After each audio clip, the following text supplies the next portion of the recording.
All right, so we painted this house a few years ago, and he actually ended up getting a little bit of dry rot on it. So we're gonna go ahead and touch this up so that way it looks uniform until next spring when we're gonna repaint all of the trim.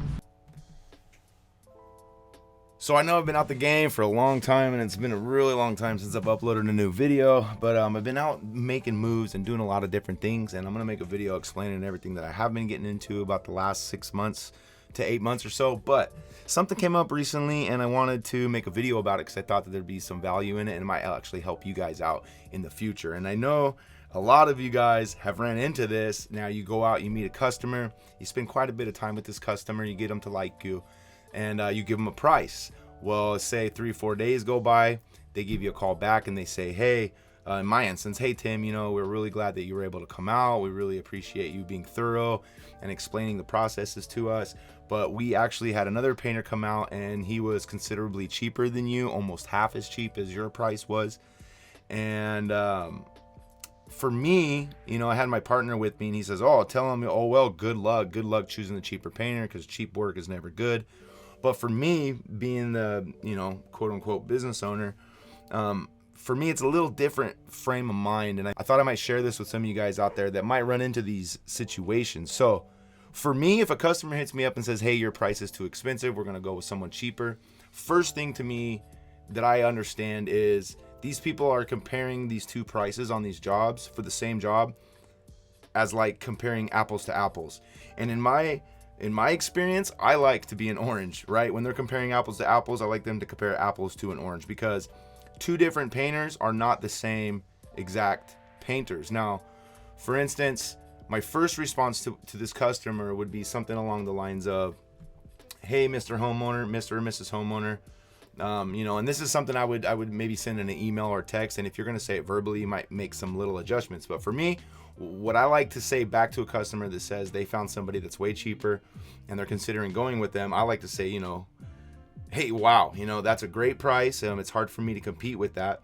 So I'd be curious, would you be all right with me coming back out to the house and go over both estimates with you? Because the thing is, I want to make sure that I quoted you for the work that you were expecting, the type of work that you wanted.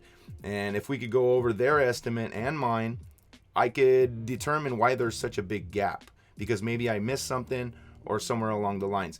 Typically what the situation is, they're going to use cheaper paint. They're going to skip some prep processes, right?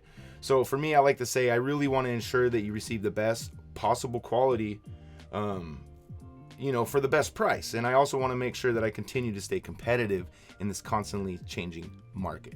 So for me, after saying something along those lines, I'd like to say, hey, would you mind if I come out, let's say Friday or Monday, you know, in the afternoon, whenever you're free, and we can go over the two estimates to make sure that you're getting the exact scope of work that you wanted with the guarantees that you wanted. Because a lot of times that I find when I do run into this situation, the competitor is not really offering any kind of guarantees on the product or offering guarantees on the workmanship. For me, I always offer guarantees on the workmanship and on the product. Now, another way to combat people hitting you back and saying, hey, we found someone to do it like $1,000 cheaper, right? $1,000 cheaper is maybe a lot to the homeowner. And the way that I like to combat that a little bit is by giving the customer options whenever you're putting out a bid. I like to do like a good, a better, and a best.